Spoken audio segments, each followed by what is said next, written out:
Қайырлы күн, құрметті әріптестер. Мен Аягөз ауданындағы Ғаппасов атындағы жалпы орта білім беретін мектептің математика пәнінің мұғалімі Тоқжан Шолпан Қасымовнамын.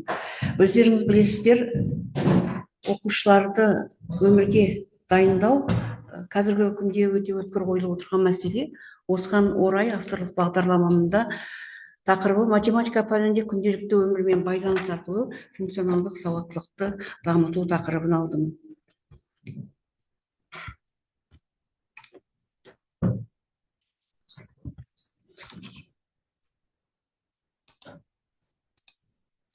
Оқу жоспарының бөлігінің оқу бағдарламалары және элективті курстарды сараптамадан өткізу және оларды жаңартылған білім беру мазмұны аясында әдістемелік қамтамасыз ету туралы 2007 жылғы ереже және 20 жылғы оған енгізілген толықтырулар мен өзгертулер негізінде жазылды. Бағдарлама мазмұнына аптасына 1 сағат, жылына 34 сағат жүктеме берілген. Жалпы орта білім беретін мектептің 6 сынып математика пәнінде қолдануға ұсынылған.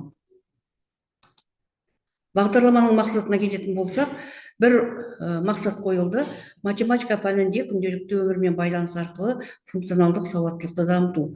Осыған орай 8 міндет қойылды. Адамның күнделікті өміріне қатысты практикалық мәселелер және оны шешу туралы түсінік қалыптастыру, математикалық ережелер мен заңдылықтарды қолданып күнделікті өмірде кездесетін мәселелерді шешу дағдыларын дамыту, қолданбалы есептерді математика тіліне аудару дағдыларын дамыту, дәлелдерді сенімді тұжырымдай білуге үйрету, стандартты емес есептерді өзіндік талдауға баулу, шығармашылық ойлауын дамыту, оқу және ғылыми зерттеу іс-әрекетіне қызығушылығын арттыру және ақпаратты іздеу, түсіну, сараптау, оны құрастыру дағдыларын дамыту.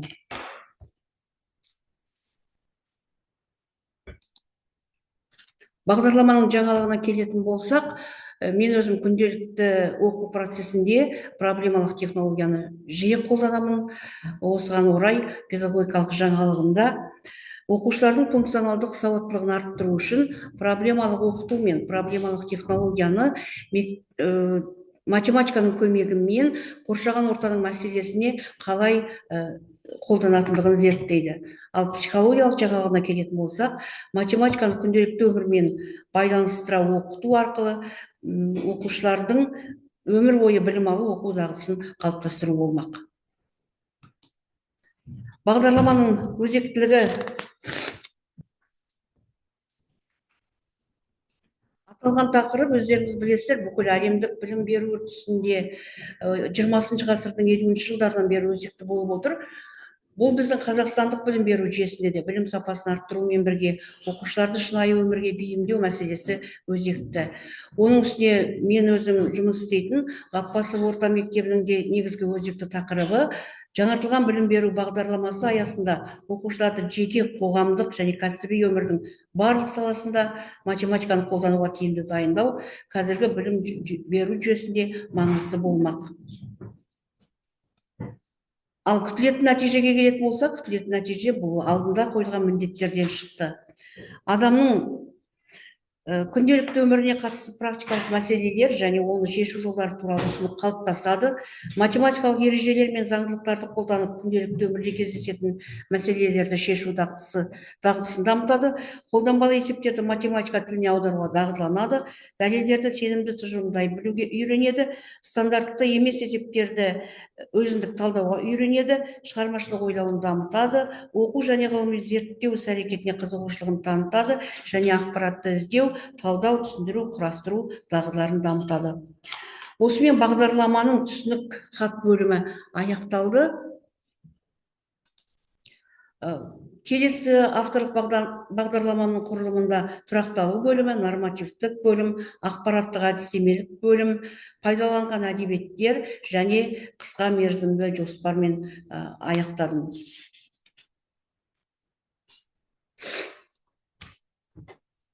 Бағдарламаның тұрақталу бөліміне келетін болсақ, аптасына 1 сағат барлығы 34 сағат бөлінген. Бұл жерде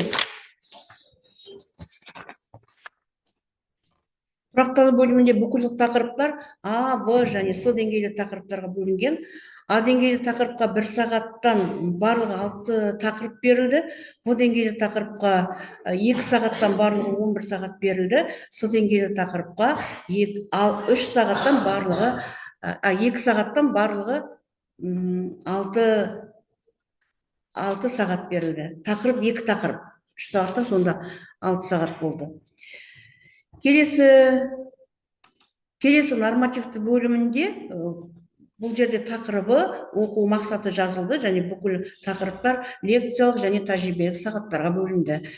Авторлық бағдарламаның жазудың өлшем шарты бойынша лекцияға барлық сағаттың 40%-ы, тәжірибелік сағатқа барлығы 60%-ы берілді. Демек, лекцияға 12 сағат берілсе, тәжірибеге 22 сағат берілді.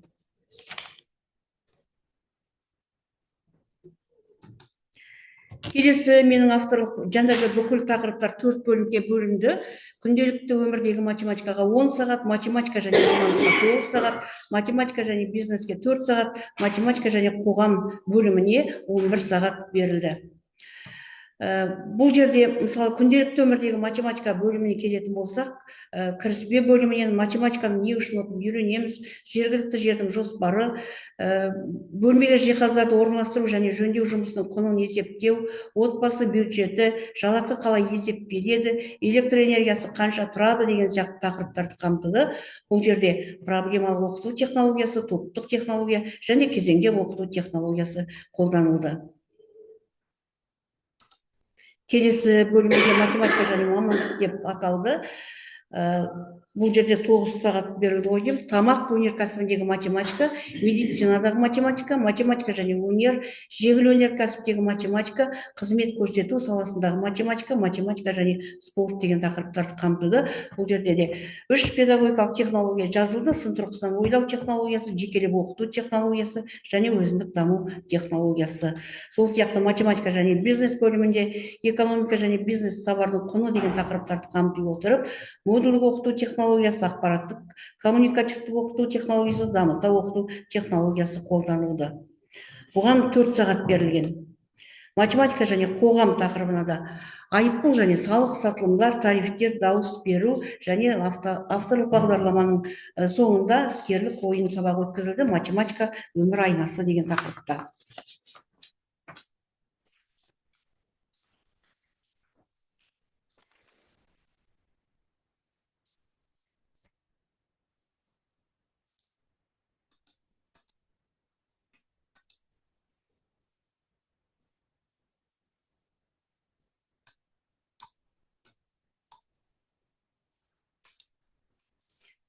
Осымен жаңағы келесі бөлімдерінде авторлық бағдарламаның бағалау критерий және пайдаланған әдебиеттер жазылды.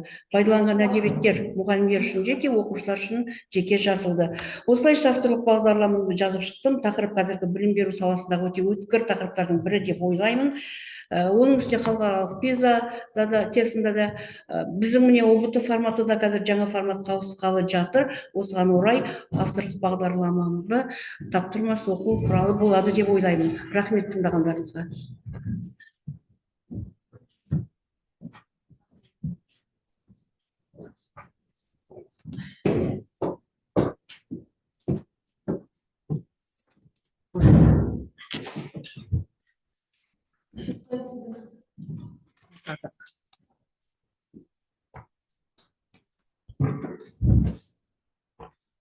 Қайырлы күн, құрметті әріптестер.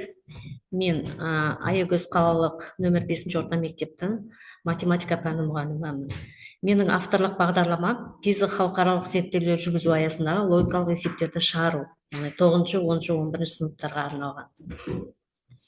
Жалпы авторлық бағдарламам менің 4 бөлімнен 34 сағаттан тұрады. Бағдарламаның жалпы мақсатына тоқталатын болсам, оқушылардың логикалық ойлау қабілеттерін дамыту арқылы PISA халықаралық зерттеулерін дайындау. Ал міндеттері бұл PISA зерттеуінің құрылымы мен талаптарымен таныстыру, логикалық есептерді шешу әдістерін меңгерту, оқушылардың математикалық оқу және жаратылыстану сауаттылығын дамыту, өз ойын дәлелді түрде жеткізе білу, шығармашылық және зерттеушілік қабілеттерін қалыптастыру. Жалпы бағдарламаның ерекшелігі, бағдарлама PISA форматында өмірмен байланысты тапсырмаларға негізделген. Оқушылар нақты жағдаяттарды талдау арқылы логикалық ойлауын дамытады. Практикалық бағыттылығы және оқушы белсенділігін арттырумен ерекшеленеді.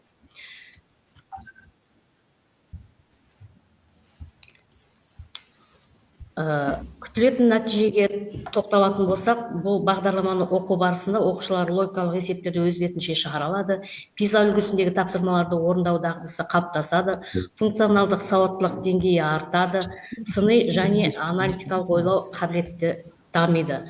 Ғылыми маңыздылығы, бағдарлама халықаралық PISA зерттеулерінің талаптарына негізделіп жасалған.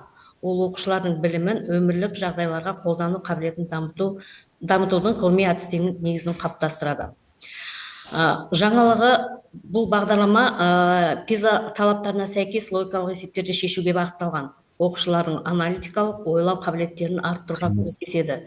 Логикалық есептерді шешу арқылы оқушылардың шығармашылық қабілеттерін дамытуға. Бағдарлама оқушыларды халықаралық деңгейде білімдерін салыстыруға дайындайды. Оқушылардың математикалық деректерді Бұл бағдарлама жалпы 3 мектептен апробациядан өткізілді. Аягөз қалалық нөмір 5-ші орта мектептен, Аягөз қалалық Бостаев атындағы орта мектептен және Шығыс Қазақстан облыстық Самар ауданының Әлия Молдағұлова атындағы орта мектептерінен. Сол өткізілу барысында 5-ші орта мектепте 2 сыныпта қарастырылды, 9-шы және 10-шы сыныптарда. Әр сыныптардағы өсу динамикасы, мысалы 9-шы сыныпта 7%-ға дейін өсті, 10-шы сыныптағы өсу динамикасы 6%-ға дейін өсті, 6%-ға дейін өсті. Ал Бостаевқа келетін болсақ, бұл жердегі слайд қоссаңыз 3%-ды көрсетті. Шығыс Қазақстан облыстық Самар ауданында бұл бағдарламаны қолдану барысында өсу динамикасы 3%-ға дейін өсілді. Сынып 10-шы сыныпта қарастырылды. Жалпы бұл авторлық бағдарламаның өзектілігіне тоқтайтын болсақ, бұл бүгінгі таңда логикалық ойлау қабілеті маңызды дағдылардың бірі болып табылады. PISA зерттеулері оқушылардың білім деңгейін халықаралық деңгейде бағалауға мүмкіндік береді. Бағдарлама оқушылардың аналитикалық және шығармашылық қабілеттерін дамытуға бағытталған.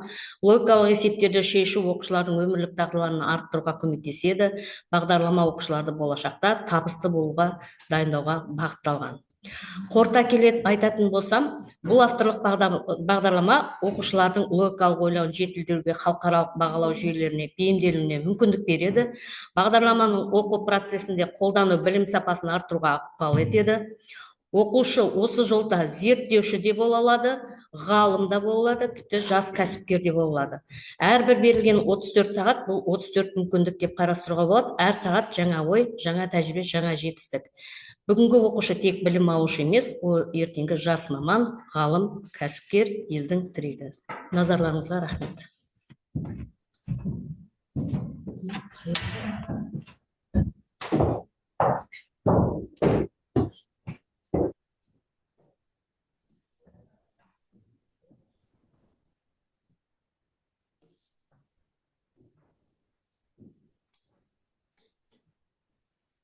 Қайырлы күн, әріптестер. Мен Абай облысы білім басқармасы Аягөз ауданы білім бөлімінің Сарыарқа жалпы білім беретін орта мектебі коммуналдық мемлекеттік мекемесінің математика пәнінің мұғалімі Мырсейітова Арай Бекеновна бүгін сіздерге өзім әзірлеген 10 сыныпқа арналған алгебра әлемі авторлық бағдарламаның философиясы мен білім беру жүйесіндегі орны туралы айтып бермекшімін. Бағдарлама 4 бөлімнен тұрады, аптасына 1 сағат, барлығы 34 сағатты құрайды. Мен бағдарламамды неге бүгінгі оқушы математикадан қорқады деген сұрақтан бастағым келеді. Қазіргі білім алушылар Кешіріңіз, ақпарат тасқынында таныстырымдарыңыз көрсетілмей жатыр слайд. слайд көрсетілмей жатыр дейді.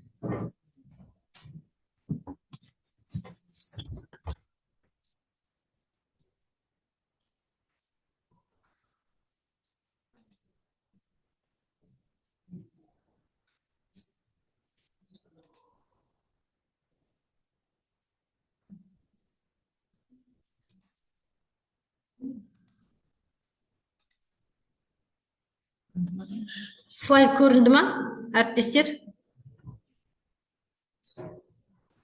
Көрінді. Енді неге бүгінгі оқушы математикадан қорқады деген сұрақтан бастағым келеді. Қазіргі білім алушылар ақпарат тасқынында өмір сүреді. Олар Google-де жауап таба алады, бірақ дұрыс сұрақ қоя алмайды. Формулаларды жаттауға уақыт жұмсайды, ал логикалық ойлауды дамытуға мүмкіндік таппайды. Яғни білім беру жүйесіндегі үлкен алшақтық, жаттау мәдениеті. Оқушылар формулаларды есте сақтайды, бірақ қолдана алмайды. Мотивацияға жоқтығы, бұл маған не үшін керек деген сұраққа жауап таппайды. Логикалық дағдының әлсіздігі, дайын шешімдерді іздейді, өз ойлау жолын құра алмайды. Заман талабы функционалдық сауаттылық, талдау, нақты есептерді шешу, бірақ дәстүрлі жүйе бұған дайын емес. Неге бұл бағдарлама қажет десек, терең ойлау, математика бұл тек есептеу емес, бұл ойлау тілі. Оқушылар дәлелдей, талдай, қорытынды жасай білу керек. PISA және ОБТ талаптары, халықаралық бағыт жүйелері функционалдық сауаттылықты, шығармашылықты шешімдерді талап етеді. Болашаққа дайындық, STEM мамандықтары, ғылыми зерттеулер, инновациялық ойлау бағдарламалары математикаға негізге бастау бола алады. Математика ойлау тілі. Біздің мақсат оқушыға математиканы сүюді үйрету. Бағдарламаның негізгі мақсаттарына келетін болсақ, яғни алгебраға қызығушылықты арттыру, пәнді өмірмен байланыстыру арқылы оқушылардың ішкі мотивациясын оятамыз, талдау дағдыларын дамыту, әр есепте неге, қалай деген сұрақтарға жауап іздейміз, есеп шешу мәдениетін қалыптастыру, дайын жауап емес, шешу жолын табу процесін бағалауға үйретуіміз керек. Шығармашылық және зерттеуге ынталандыру, оқушылар өз ашылымдарын жасап, математикалық байланыстарды көрсете алады. Бағдарлама құрылымы, жаңа айтып кеткендей 4 бөлімнен тұрады деген, тригонометриялық функциялар, функция және оның қасиеттері, туынды және оның қолданылуы, көпмүшелер және түбірлер. Курс мазмұны жоғары деңгейде құрылған, әр тақырып келесі үшін негіз бола алады. Тригонометриялық функциялардан бастап, көпмүшелер, безу теоремасы мен Горнер схемасына дейін қамтиды. Ал барлығы бірге математикалық ойлауды тұтас бейнесін құрайды.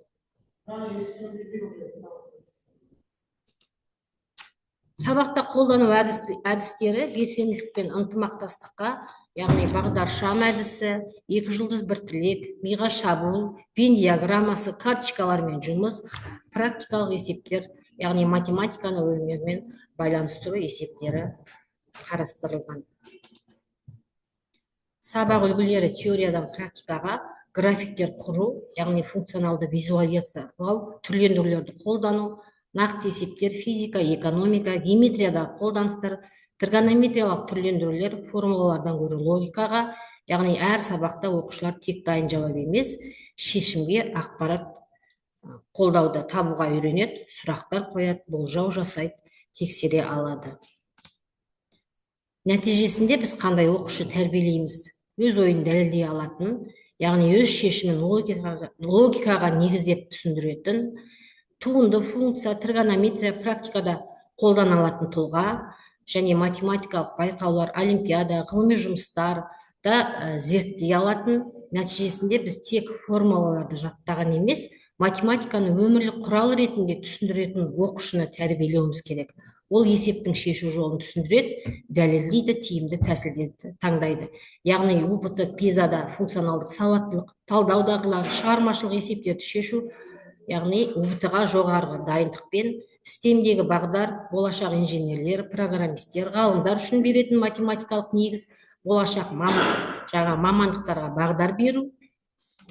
Енді сөзімді қорыта келе,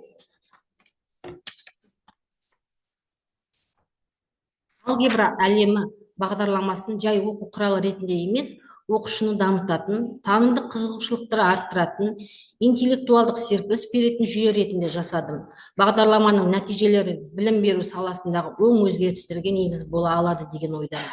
Өйткені математиканы түсінген адам өмір заңдылықтарын түсінеді, ал есеп шығара білген адам кез келген мәселенің шешімін таба алады. Тыңдағандарыңызға рахмет.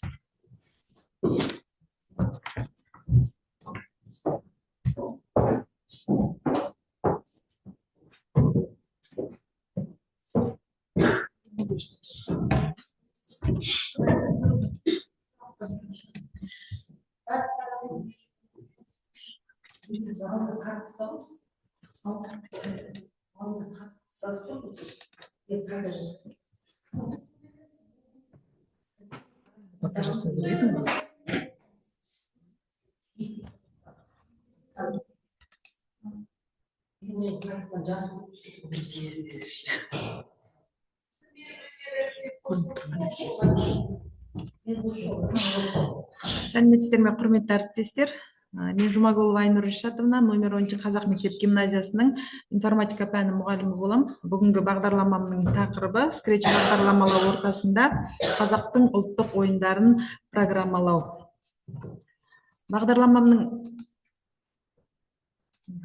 Бағдарламаның негізгі мақсаты оқушыларға скретч бағдарламалау ортасының негізгі құралдарын қолдана отырып, қазақтың ұлттық ойындарының механикасын цифрлы форматта жүзеге асыру болып табылады.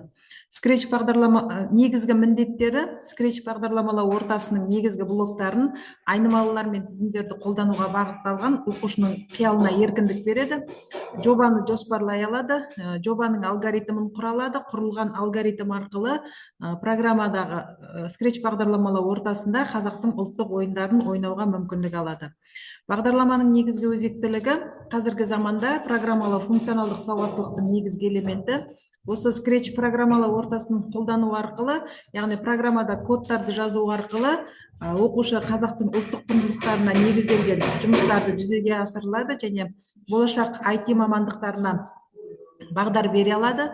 Бағдарлама оқушылардың ұлттық мәдениетін, тарихқа деген көзқарасын арттырады, ойын ережелерін түсініп, оқушылар ұлттық мұраны цифрлы форматта сақтауға үйренеді. Бағдарламам жалпы 7 құрылымнан тұрады: түсініктеме қаттан, тұрақталу бөлімінен, нормативтік бөлімнен, ақпараттық әдістемелік бөлімнен және оқытуды ұйымдастыруға арналған әдістемелік нұсқаулықтардан, мұғалім мен оқушыларға қолданылатын әдебиеттер тізімінен және қосымшадан тұрады. Енді сіздердің алдыларыңызда бір қысқа мерзімді жоспарымды қорғағалы отырмын. Қысқа мерзімді жоспардың тақырыбы спрайт және сақина, асық ату спрайтын құру. Енді қысқа мерзімді жоспарым әдеттегідей психологиялық ахуалдан басталып, рефлексияға дейін құрылған. Қосымша материал ретінде қысқа мерзімді жоспарда нұсқаулық көрсетілген. Бұл нұсқаулықты оқушыларға ұсыну арқылы скретч программалау ортасында программаның әрбір блоктарын қолдану арқылы программаның кодын жасап шығарады. Енді авторлық бағдарламаның бір тиімділігінде барлықтарымызға қажетті әрбір тапсырмаға қажетті суреттер қосымша ретінде беріліп отыр. Мысалға, асық ату ойынын құрған кезде осы суреттерде фондарды, қазақ үйдің белгілерін, әртүрлі ұлттық құндылыққа негізделген ою өрнектерді, асықтарды барлығын осы сурет ретінде қабылдап көрсетіп алуға болады. Сонымен қатар қазақтың ұлттық күйлері, әндері, өздерінің оқушылардың құратын жобаларына байланысты барлығы MP3 форматында қосымша ретінде көрсетілген болатын. Мына жерде сіздерге назарларыңызда асық ату ойынының программасының жалпы кодының негізі берілген. Мысалға, бастапқы күйде жасыл түс басталғанда X, Y форматтарын қандай нүктеге қоямыз, мөлшерін қандайға қоямыз, барлығы көрсетілген. Енді оқушы осы нұсқаулықты негізге ала отырып, программаның кодын скретч бағдарламалау тілінде негізгі скриптыларын құрып шығады. Осы авторлық бағдарламам Зияткер Республикалық ғылыми әдістемелік журналының желілік басылымында осы авторлық бағдарламада қысқа мерзімді жоспарым жарияланса, Ізденіс Республикалық журналында скретч бағдарламалау ортасында қазақтың ұлттық ойындарын программалау негізінде мақалам жарыққа шықты. Енді бұл авторлық қорыта келген кезде авторлық бағдарламамның негізгі мақсаты қазақтың ұлттық ойындарын әртүрлі бағдарламалау тілдерінде көрсете отырып, ұлттық құндылықтарды дәріптеу және оқушыларды жасанды интеллектті дамыту мақсатында оқушылардың IT құзыреттілігін арттыру болып табылады. Назарларыңызға рахмет. Сұрақтарыңыз болса?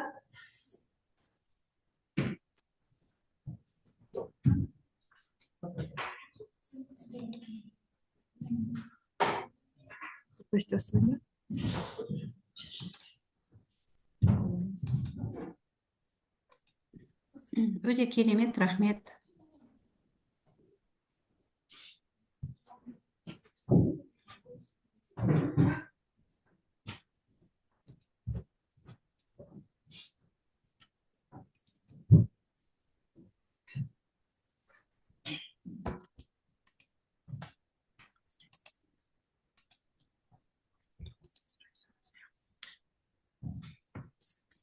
Сәлеметсіздер ма? Көрініп тұр ма слайд? Мен Аягөз ауданы білім бөлімінің Сәкен Сейфуллин атындағы жалпы орта білім беретін мектептің информатика пәнінің мұғалімімін. Аты-жөнім Тұрсынбаева Рахат Нұрахметовна. Авторлық бағдарламам тақырыбы Python бағдарламалау тілі. Қазіргі заман ақпараттық технологиялар дәуірі, сандық жүйемен бағдарламалау әлемнің барлық салаларында маңызды орын алып отыр. Осы тұрғыда Python бағдарламалау тілі ең танымал және кең қолданылатын тілдердің бірі. Python бағдарламалау тілі атты авторлық бағдарлама оқушылардың бағдарламалау саласындағы негізгі және кеңейтілген құзыреттілік қалыптастыруға бағытталған. Бұл мақалада Pythonның өзектілігі, жаңалығы, педагогикалық мақсаттылығы, мақсаты мен міндеттері, ерекшеліктері, күтілетін нәтижелері және тексеру әдістері қарастырылады. Pythonды оқушыларға үйретудің мақсаты бағдарламалау негіздерін оңай және қызықты әдістермен үйрету, балалардың логикалық ойлауын, есептерді шешу қабілетін дамыту, оқушыларды заманауи технологияларға бейімдеу. Pythonды оқытудың міндеті бағдарламалау негіздерін меңгерту, айнымалы, шартты операторлар және циклдер, қарапайым алгоритмдер құруды үйрету, интерактивті ойындар, графикалық жобалар жасау, балалардың өз бетімен ойлау және іздену дағдыларын қалыптастыру, STEM бағытындағы білімдерін жетілдіру. Pythonды үйретудің міндеттері, Pythonды жоғары буын оқушыларына үйретудің педагогикалық маңызы өте зор. Логикалық және алгоритмдік ойлау, шығармашылық қабілетті арттыру, математикалық қабілетті нығайту және командалық жұмыс пен коммуникация. Python жоғары буын оқушылар үшін бағдарламалауды үйренудегі ең қолайлы тілдердің бірі болып саналады. Себебі қарапайымдылық пен түсініктілік, логикалық ойлауды дамыту, шығармашылықты дамыту және STEM білім берудің бір бөлігі. Яғни Pythonды меңгеру арқылы балалар инженерия, математика салаларындағы білімдерін нығайтады. Жоғары буын оқушыларына Pythonды үйрету әдістері ойын арқылы оқыту, интерактивті платформалар арқылы, жобалық жұмыс арқылы және қарапайым және түсінікті тапсырмалар арқылы үйретіледі. Мысалы, жобалық жұмыс арқылы олар өздерінің туған күндерін есептейтін қарапайым калькуляторлар жасай алады. Python бағыты мен оның өзектілігі Python жоғары деңгейлі қарапайым әрі күшті бағдарламалау тілі. Ол деректер ғылымы, веб бағдарламалау, ойын жасау, жасанды интеллект, автоматтандыру және басқа да көптеген салаларда кеңінен қолданылады. Жоғары буында бағдарламалау үйретудің негізгі мақсаты балалардың логикалық ойлауын, шығармашылық қабілетін және проблеманы шешу дағдыларын дамытады. Pythonның жаңалығы мен артықшылығы, ең басты ерекшелігі оның қарапайым және интуитивті синтаксисі. Pythonның жаңалығы оның қолдану ауқымының кеңдігі. Жасанды интеллект, мәліметтер ғылымы, робототехника сияқты салаларда кеңінен қолданылады. Python балаларды болашақ технологиялармен ерте жастан таныстыруға мүмкіндік береді. Pythonның мектеп оқушыларына арналған ерекшеліктері қарапайым және интуитивті синтаксис, Мысалы, басқа тілдерде күрделі кодтар Pythonда өте қысқа түрде жазылады. Print, сәлем, әлем деген сияқты. Оқушыларға арналған кітапханалар, Pygame, Turtle,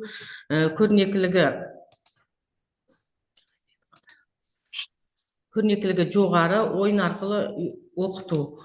Күтілетін нәтижелер: Pythonды үйрену нәтижесінде оқушылар бағдарламалаудың негізгі ұғымдарын түсінеді, айнымалылар, шарттар, циклдер, қарапайым алгоритмдер мен кодтар жаза алады, логикалық ойлау қабілеттері дамиды, өз ойларын бағдарламалау арқылы жүзеге асыра алады, систем салаларына қызығушылықтары артады. Тексеру әдістері: тест және бақылау жұмыстары, жобалық жұмыс, практикалық жұмыстар, топтық және презентациялар.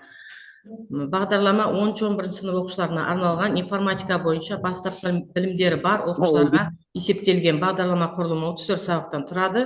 Олардың әрқайсысы негізгі тақырыптарды кезең-кезеңмен меңгеруге бағытталған. Бағдарлама 6 бөлімнен тұрады: түсініктеме, хат, тұрақтылау, мазмұндық бөлім, нормативті бөлім, ақпараттық әдістемелік бөлім, оқытуды ұйымдастыруға әдістемелік нұсқаулар, пайдаланылған әдебиеттер.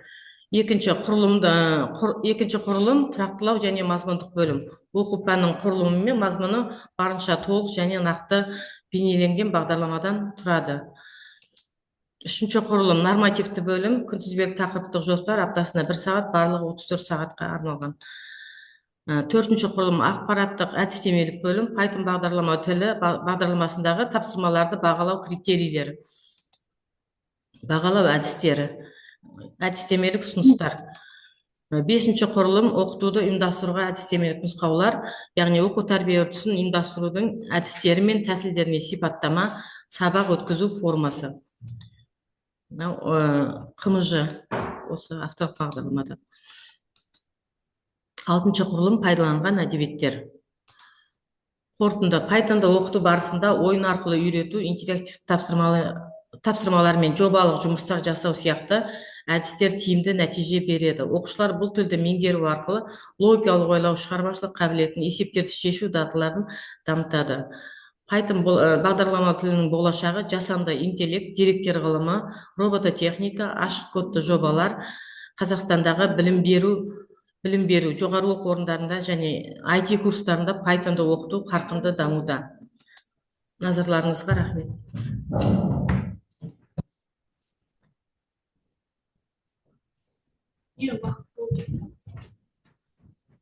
Әріптестер, зумымыздың уақыты бітіп келеді, сондықтан да қазір зум жасап қайтадан жібереміз, бір 2-3 минут. Содан кейін 2-3 мұғалім қалды бізден. Новый жасайсың ба? Жасаңыздар.